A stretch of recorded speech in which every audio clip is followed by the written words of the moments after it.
Assalamualaikum warahmatullahi wabarakatuh. Kita berjumpa kembali di pembelajaran IPA.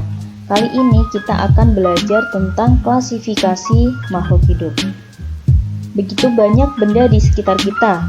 Ada makhluk hidup dan ada juga makhluk tak hidup.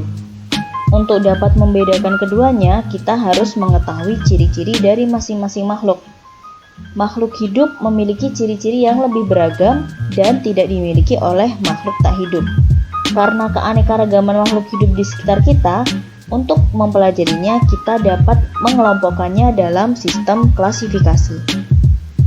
Makhluk hidup memiliki beberapa ciri-ciri. Antara lain, yang pertama adalah dia memiliki organisasi tingkat sel. Nah, apakah sel itu? Sel adalah unit terkecil dalam kehidupan. Berdasarkan jumlah selnya, sel dibedakan menjadi dua. Ada uniseluler, itu artinya jumlah selnya satu, contohnya pada amoeba dan bakteri. Kemudian ada multiseluler, dia bersel banyak, contohnya adalah pada manusia, hewan, dan tumbuhan. Sel memegang peranan penting dalam tubuh kita. Sel itu berfungsi dalam mengolah makanan, melakukan respirasi, mengeluarkan zat sisa, dan sebagai proses metabolisme yang lainnya.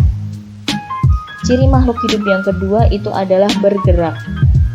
Semua makhluk hidup dapat bergerak menggunakan alat gerak atau anggota tubuh yang dimilikinya. Contohnya manusia, dia bergerak dengan menggunakan tangan dan kaki.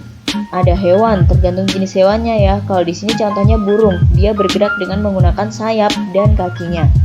Kemudian tumbuhan, ternyata dia juga bisa bergerak. Tapi gerak tumbuhan ini sifatnya adalah pasif dan lambat, jadi sangat sulit kita amati. Contohnya di sini ada gerak tanaman yang dia mengikuti arah datangnya cahaya atau sinar. Ciri makhluk hidup yang ketiga adalah bernafas. Makhluk hidup memerlukan oksigen untuk bernafas. Tujuan dari bernafas ini apa toh? Dari oksigen yang kita hirup itu digunakan untuk proses pembakaran makanan sehingga dapat menghasilkan energi untuk kita dapat beraktivitas sehari-hari. Alat pernafasan makhluk hidup berbeda-beda ya. Manusia dan hewan darat, dia menggunakan alat pernafasan paru-paru.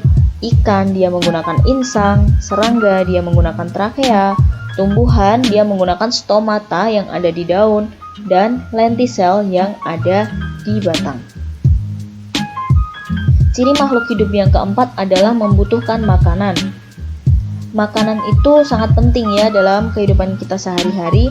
Bayangkan kalau kita sehari tidak makan, tubuh kita akan merasa lemas kan. Makanan ini berperan dalam menyuplai energi, pertumbuhan, pemeliharaan, dan perbaikan sel-sel tubuh kita yang rusak. Berdasarkan cara memperoleh makanan, makhluk hidup dibedakan jadi dua. Ada autotrof dan ada heterotrof. Autotrof itu adalah makhluk hidup yang dapat membuat makanannya sendiri. Contohnya pada tumbuhan, dia dapat melakukan fotosintesis. Proses fotosintesis itu terjadi seperti di gambar ini ya. Tanaman dia memerlukan air dari dalam tanah yang diserap melalui akar, kemudian dia juga menyerap karbon dioksida. Nah, dengan bantuan cahaya matahari dan klorofil yang dimilikinya, dia mengubah itu air dan karbon dioksida itu menjadi oksigen yang kita hirup dan gula. Nah, gula atau karbohidrat di sini itu merupakan makanan bagi tumbuhan itu sendiri. Jadi tumbuhan itu menghasilkan makanannya sendiri dan dia makan sendiri untuk proses pertumbuhan dari tumbuhan tersebut. Nah, untuk makhluk hidup heterotrof itu dia tidak dapat membuat makanannya sendiri. Contohnya adalah manusia dan hewan. Manusia dan hewan memanfaatkan makhluk hidup lain untuk dijadikan makanannya. Ciri makhluk hidup yang kelima itu adalah tumbuh dan berkembang. Nah, perbedaannya pertumbuhan dan perkembangan itu apa? Pertumbuhan itu adalah proses penambahan ukuran tubuh dari kecil menjadi besar. Contohnya seperti ini ya, dari kita anak-anak yang masih pendek, masih kecil, kemudian tumbuh menjadi dewasa yang sudah tinggi dan besar. Jadi ukuran tubuh kita berubah. Kemudian sifat pertumbuhan itu adalah irreversibel, artinya tidak dapat balik. Jadi setelah kita bertumbuh menjadi besar, kita tidak dapat kembali lagi ya menjadi kecil. Nah, dan sifat selanjutnya itu adalah kuantitatif, yaitu dapat diukur. Untuk perkembangan, itu merupakan proses menuju kedewasaan dan proses penyempurnaan fungsi organ tubuh. Perkembangan ini bersifat kualitatif, artinya tidak dapat diukur. Contohnya adalah kita dari yang anak-anak, organ tubuh kita masih belum sempurna, kemudian tumbuh menjadi dewasa yang organ tubuh kita sempurna, dan kita sudah memiliki pemikiran yang dewasa. Itu adalah contoh dari perkembangan. Nah, untuk hewan dan tumbuhan, dia juga dapat mengalami pertumbuhan dan perkembangan. Ciri yang keenam itu adalah berkembang biak. Berkembang biak atau reproduksi itu adalah proses memperbanyak jenisnya. Tujuannya apa? Tujuannya agar tidak terjadi kepunahan. Contohnya ya pada hewan, tumbuhan, dan manusia, dia juga mengalami perkembangbiakan atau reproduksi. Ini ada ayam, dia menetaskan telur kemudian dia menetas jadi anak ayam. Akhirnya ayam itu akan bertambah jumlahnya menjadi banyak. Itulah yang namanya berkembang biak ya. Kemudian ciri yang ketujuh itu adalah peka terhadap rangsang. Kemampuan menerima dan menanggapi rangsang itu disebut juga iritabilitas. Rangsang atau stimulus yang kita alami itu ada banyak ya. Contohnya ada suhu, cahaya, sentuhan, itu merupakan contoh-contoh dari rangsangan atau stimulus. Nah, kemudian ada juga setelah kita menerima rangsangan, tubuh kita atau tubuh makhluk hidup itu akan memberikan respon atau reaksi atau tanggapan dari rangsang atau stimulusnya.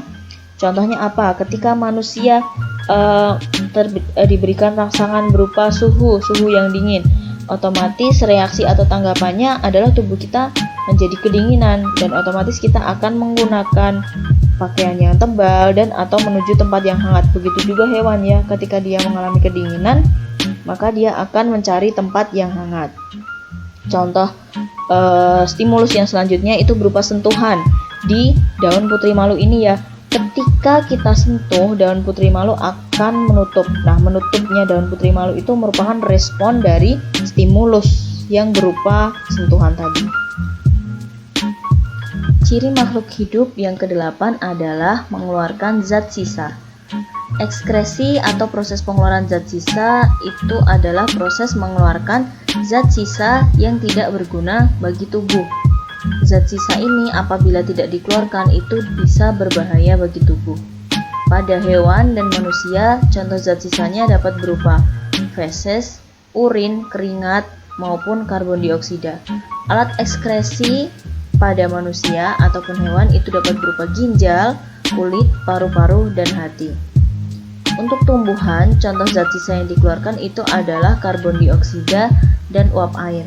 Nah, tumbuhan ini tidak memiliki organ-organ atau saluran pembuangan seperti pada manusia dan hewan.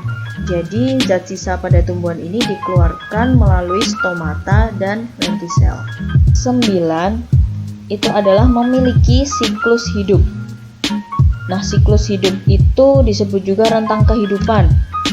Rentang kehidupan setiap makhluk hidup itu berbeda-beda ya. Ada seperti contohnya yang disajikan dalam tabel ini ya.